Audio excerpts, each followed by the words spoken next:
Since 1973, Tattoo Charlie's has been an established body modification studio in Kentucky, featuring world-renowned artists and piercers, currently with locations on Preston Highway and in Lexington, a staple point in the tattoo community. Learn more at TattooCharlies.com. Set up your appointment today at 7904 Preston Highway. Our tattoos are done while you wait. Hey guys, Wrestling Steve of the Wrestling Steve Show here. So if you're currently listening to the Metal Forge with Mark Jackson, then you understand that Mark Jackson has a pretty discerning taste when it comes to music as a whole. You'll also understand that he has a discerning taste for professional wrestling, just like me. My show is called The Wrestling Steve Show. I talk about modern and classic pro wrestling in a completely unbiased, unfiltered way. Be sure to check me out on all available podcasting platforms. That is The Wrestling Steve Show. And I am the host, Wrestling Steve. Just remember, like Confucius said, man who goes through turnstile in Thailand is going to Bangkok. Pro wrestling.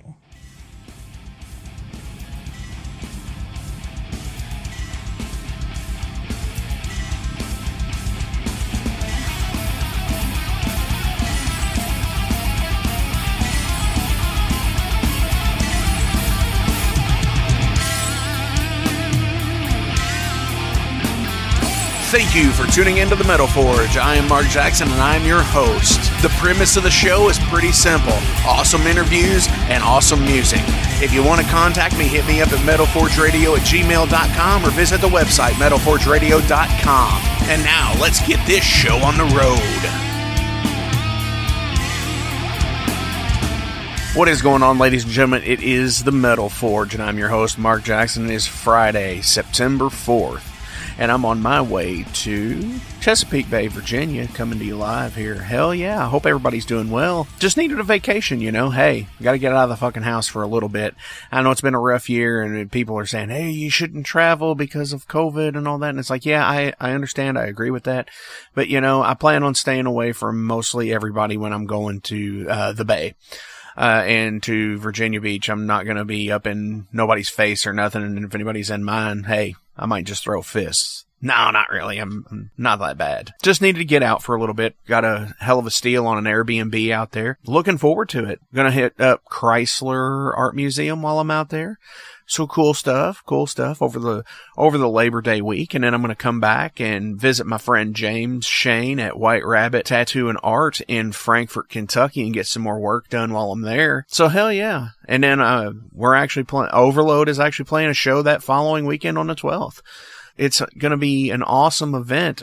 First vacation in like 8 or 10 years or some shit. So thank you all, you know, for tuning in. Shit. Enough about my shit, my yakking.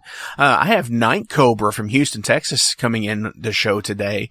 And they've recently released an EP titled In Praise of the Shadow. And today they're setting up the pre-order for the vinyl copy. So get on nightcobra.bandcamp.com and order your copy today because they've already run 2 sets of cassette tapes. And the first pressing sold out in no time flat. If you want a copy of this on vinyl, you better get your ass in gear and buy it today. It's not going to last through the weekend, and if it does, I will be fucking surprised because it's damn awesome. So Christian Larson called in from the band, and he's a super rad fucking dude. So it's awesome. You know, he's a cool cat. Talking about, you know, just Texas and shit like that and just being a musician and being an artist, you know. Hopefully you all dig the shows and continue to listen. I really enjoy having you all give me some comments, give me some feedback. It does help. But yeah, stay tuned for Christian from Night Cobra. Stay tuned in the future. I'm going to be doing a little bit more giveaways and stuff like that. Now that a few other sponsors have come through, so on and so forth. But yeah, hopefully you all dig it. You can always check out Patreon, Twitter, Instagram, the website, Metal Forge Radio, branded all the way around. Patreon, Metal Forge Radio, Twitter, Metal Forge Radio, Instagram, Metal Forge Radio, Facebook, Metal Forge Radio. And speaking of the Facebook page, this past week, we surpassed 2,400 likes and follows on the page, which is super fucking awesome. Thank you all for liking and sharing the page as much as you do. It makes me feel like I'm actually doing something right with my musical career where people are actually invested in it. Thank you so fucking much. And in the coming weeks, I've also going to have Vulture Thrust on the show from the band Overthrust from Botswana. Death metal from Africa. Fucking awesome shit. I've first found out about that band back in like 2014 from like a CNN article. I'm looking forward to that one, for sure. Also, coming on next week, I will have Trevor William Church from the band Haunt and Beastmaker on the show. Super rad dude as well. Fuck. Only looking up from here. Before I get into everything else, thank you so much. Visit the links, like, share, repost. Do anything you can to help it out, because it's metal and it all fucking rules no matter what, right? So, from the EP, In Praise of the Shadow, from Night Cobra, this is Escape from Earth.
right, metalheads, and I'm being joined on the line right now with Christian from Cobra from Houston, Texas. Christian, how you doing, man? I'm doing good, man. How are you?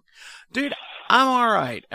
It's kind of creeped up to get a little bit hotter here in the Louisville, southern Indiana area. And I know that's nothing to you guys because, you're in Texas. It's always hot in Texas. It's extremely bad now, but yeah. Right. And so I guess my complaining about the heat is kind of like, well, it could be much worse. We could be in Phoenix where it's even worse than Texas, I think, sometimes. Oh, man.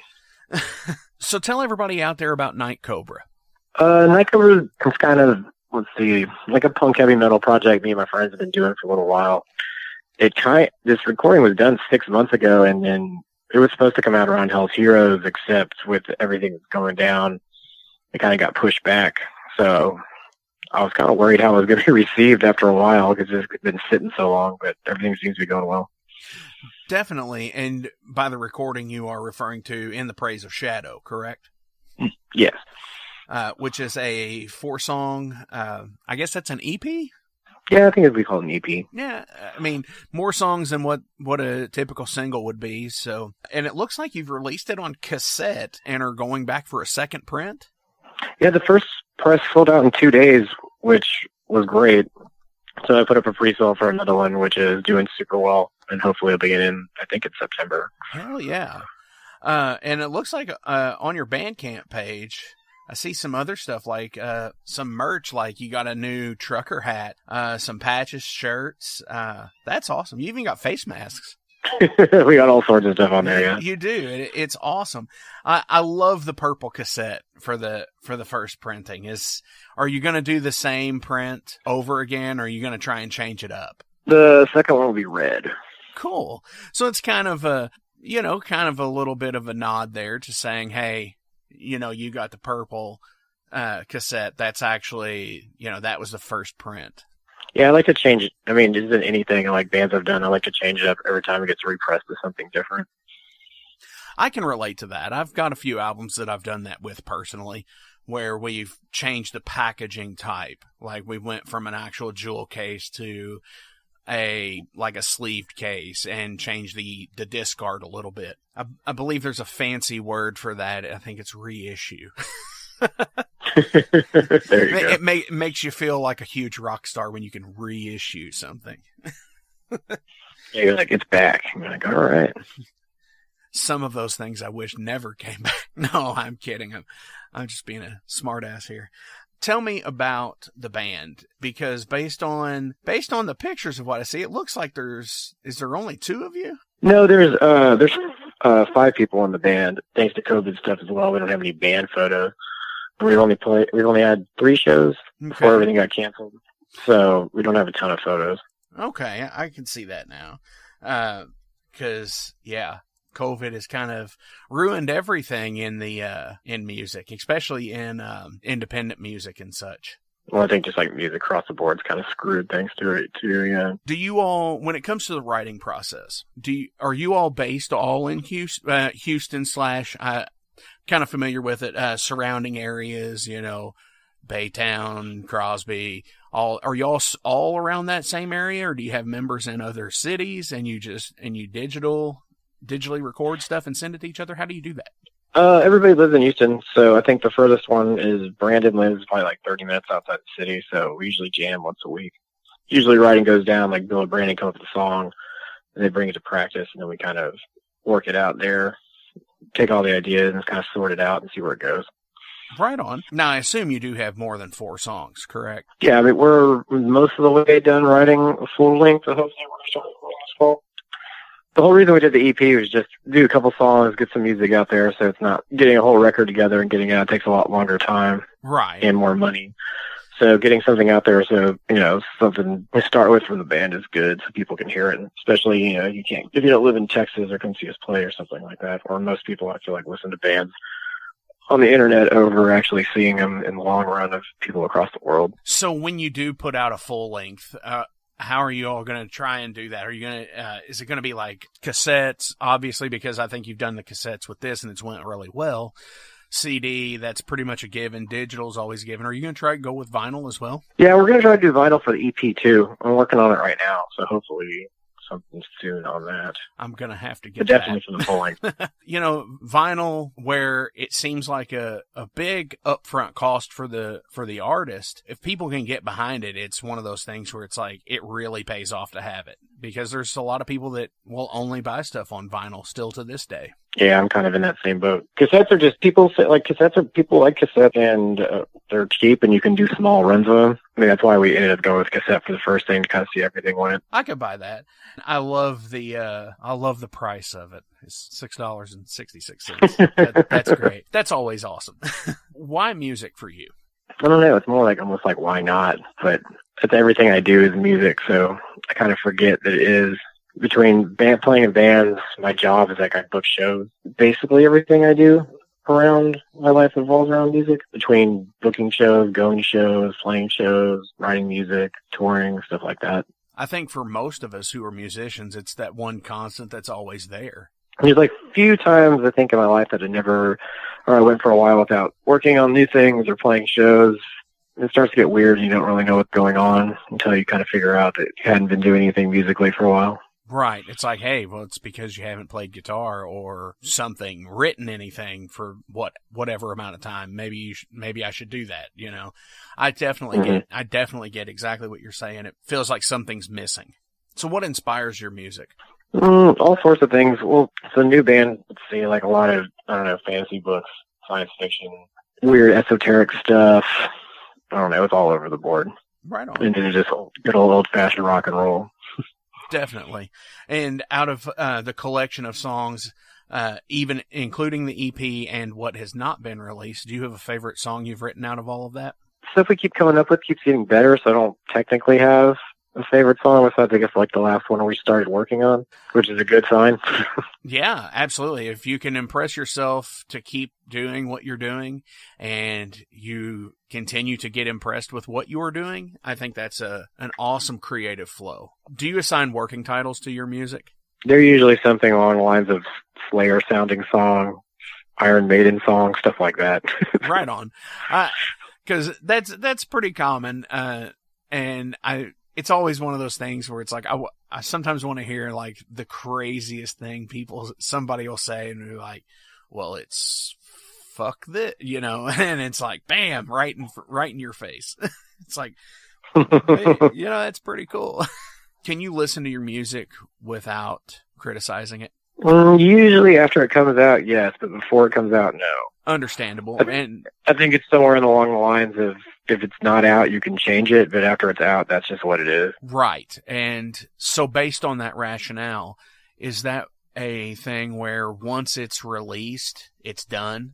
I mean, like anything musically, you could work on it forever if you just don't stop at some point. So yeah, I mean, I feel like once the song comes out, the song's done. There's very rare times it's like, oh, let's revisit this. I mean, definitely. I know some people who have continued writing on songs for like 4 albums in a row, and it's like a gradual change in one song or 2 songs, and it's like, you've done that already. Yeah, that's weird. Yeah, it's like you've said what you've needed to say, why change it? I've always been that way as well, where it's been like, once it's done, it's done. Whether it's a part in there I may not like, a particular drum sound or a particular vocal line, but once it's out, it's done. Yeah, you just gotta let it go. Yeah. It's done. I mean, there's things that I would love to go back and possibly fix, but let's face it, I mean, I'm not selling 1 million albums to do it, If I was selling 1 million albums, I would definitely take the time and go in and fix something, but I don't know. But even then, I feel if you have too much time, some stuff, the simpler way might be the way to go, and you can always overwork something into becoming something it shouldn't be. Right. I agree with that too, 100%. All right, and we're going to take a real quick break, and we'll be back in just a few minutes. Musicians, rejoice. Confused with all the modern and technical pedal board selections? Look no further. Kentucky Hot Brown Pedal Boards offer their homemade wooden and custom pedal boards for guitarists and bassists alike. Established in 2013, KYHBPB has helped support not only the local Louisville scene, but a large array of big and small players from across the entire country. More info can be found at KentuckyPedalboards.com. Hey everybody, thank you for tuning into the Metal Forge this week. I really appreciate every last one of you that listens. But before I go any further, I do want to tell you that we do have a Patreon page here. And there's 3 tiers. There's the down and dirty dollar tier.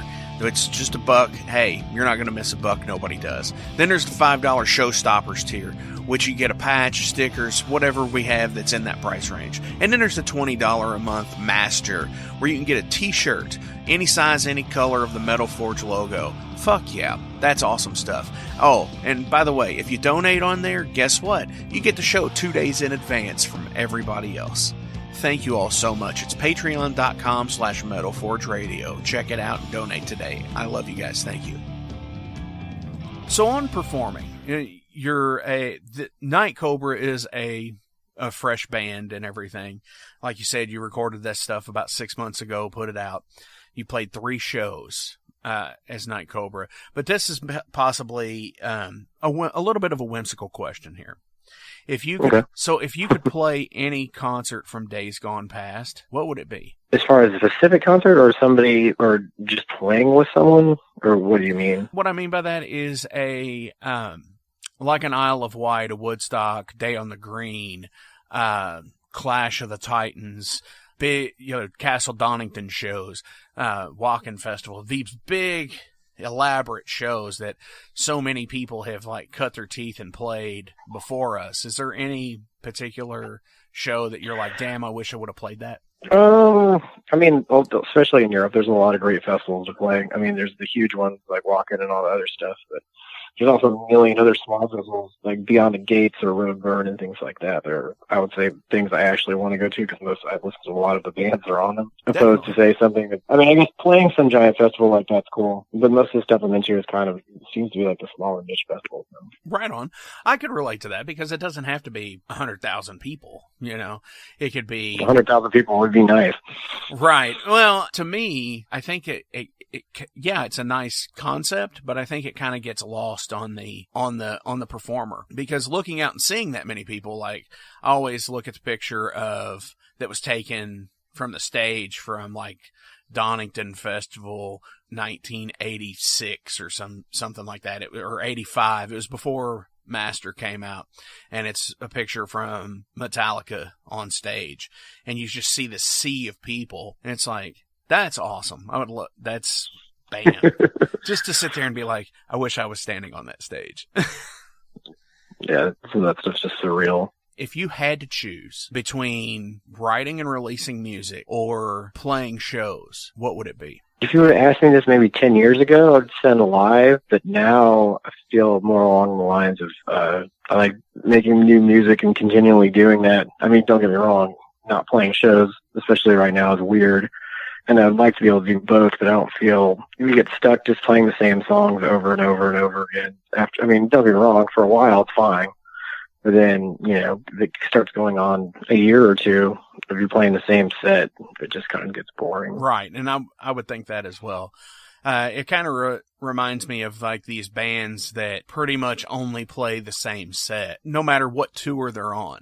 And I think Kiss is one of those bands that they don't really incorporate different music. It's a little bit different, I feel like, if you're Kiss, that there's certain songs you need to play. No one wants to hear, okay, we're going to try all this stuff out. It's like, you need to play all these songs. Everybody wants to hear all these songs. Everything's great. But that's also, bands way later in their career, it's where people are paying a lot of money to go see a 2-hour show. It's just load up 2 hours with something special and then, the usual stuff. I can dig that answer. That other than Night Cobra, I'm not too familiar with your touring, or do you have a favorite city or venue you like to play in? The band, Trevi, that's a Night Cobra, and he used to be in this band called Venomous Maximus. We did a bunch of touring for the last decade.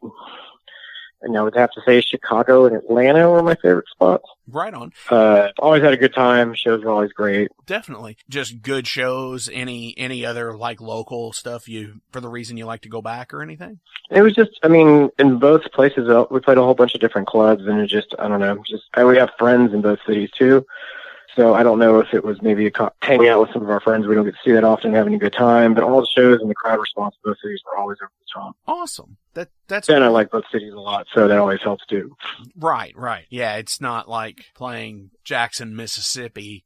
You know, I'm sure there's nothing wrong with Jackson, Mississippi. It's just that it's not Atlanta or Chicago or even a hometown show like in Houston. It's not the same. I get it. Then there's weird cities. I mean, there's this place in Tennessee called Johnson City. It's an hour north from Asheville. They have a club, and they have a whole bunch of metal shows. And I played there 3 or 4 times. And most of the times we played there, I had a great time. And on the wall, there was everyone's played this little place from Wolves and the Thriller and I Hate God. So it doesn't have to be the big city all the time. Right.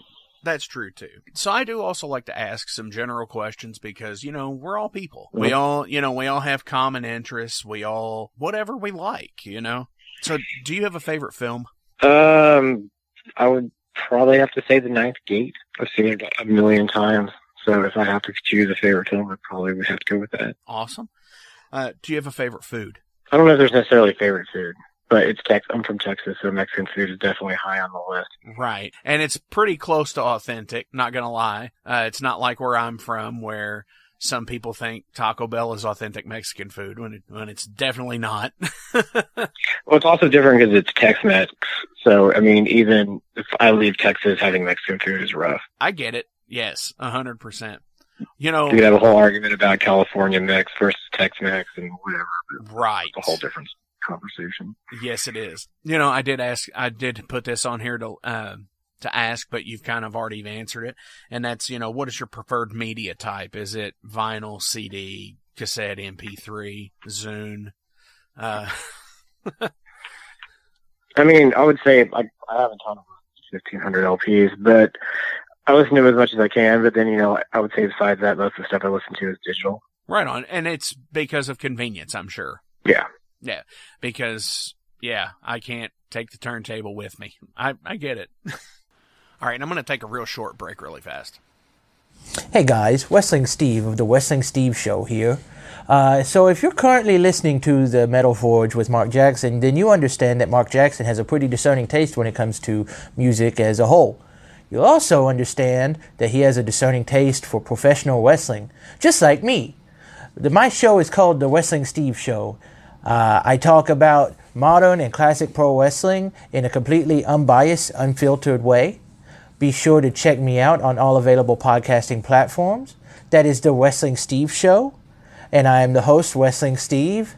Just remember, like Confucius said, man who goes through turnstile in Thailand is going to Bangkok. Pro wrestling. What is your greatest achievement? That one's a hard one to answer. I'm assuming you mean musically? Actually, I left that open. That's, after a recent interview, someone had told me that their greatest achievement, other than the brotherhood that they share with their band, is their children being born.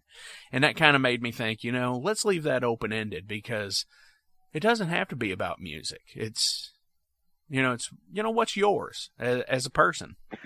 I don't know. I would say there's a particular incident that says like the greatest thing I've ever done. I mean, I continually try to do better than I've done in the past. I mean, build off things you've done, and there's a lot of stuff I'm really happy or proud of, but I don't know if there's a defining moment. Right on. I get that. So before we go today, do you have any shout outs you want to give to anybody? I don't even know. The rest of the band because they're not on here, so there you go. Right. It is a little bit harder when, it's just you. I get it. And how can people get a hold of you to listen, to buy albums, EPs, merch? How can people do that? Best way is on Bandcamp. And if you need to stay up for updates and things like that, it's either Facebook or Instagram. And it's nightcobra.bandcamp.com. That's where you can find the In the Praise of the Shadow EP.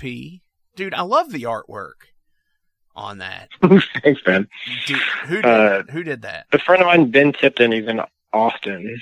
Because it's killer, because it's like there's so many bands that are going back to this, I don't want to say 70s look with the art on certain things, but it's definitely like, it's like a dirty screen print kind of thing where, you know, you get holes in the art and it just looks vintage. I dig some of that. I feel like the one problem is I feel like a lot of people use the same artist, so then everybody starts to look like they have the same thing. There is that as well. Like the band Haunt, for example. They have a similar art style to this, and my band personally has a live album we just released with a similar art style. I think it's the happening thing these days, and it looks cool. Yeah, it definitely looks cool. Like Trevor's stuff looks like great. That Haunt has like a look to it, so you know, I feel like when you see something from Haunt, you know it's Haunt because of the style. Right. So it's essentially an extra band member at that point. That was Oh yeah, you want people to be, you know, especially back in the day, I feel like it was everybody's logo. Where, you know, if you write something in like say like Kiss or Metallica in the same lettering, people know what that came from. Oh, definitely. Even to go as far as Iron Maiden and AC/DC and stuff. Mm-hmm. So, absolutely, I get that. So, the final question I have, and this is a morbid question, I'm not going to lie. Okay. How would you like to die? Oh, no. I don't know if there's any preferred way to die. I mean, something interesting would be maybe getting eaten by a shark. There you go. Wow. I mean, that would definitely be, I don't know, that would kind of be scary, I would think. Unless it happened like, bam, real quick.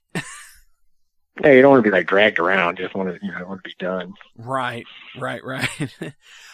Christian, thank you so much for calling in. I really appreciate it. And before we go, it's nightcobra.bandcamp.com. You can get all of your stuff there. EP, shirt, hat, patch, mask, all the cool merch that's out today. And off of the EP, what do you want me to play? Play Chains of the Beast. Chains of the Beast, here it comes.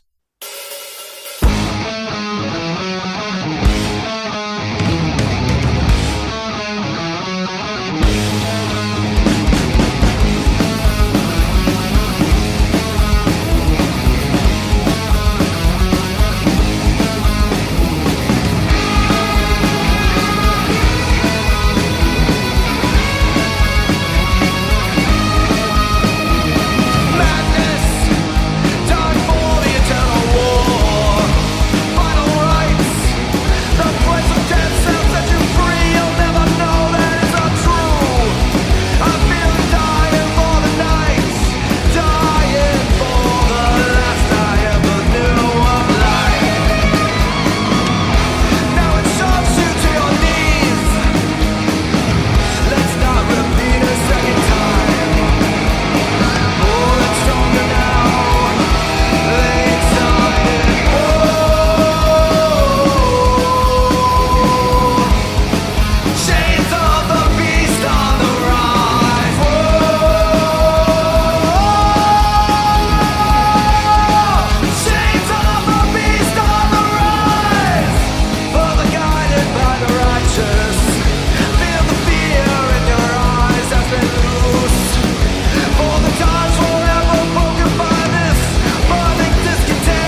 Since 1973, Tattoo Charlie's has been an established body modification studio in Kentucky, featuring world-renowned artists and piercers, currently with locations on Preston Highway and in Lexington, a staple point in the tattoo community.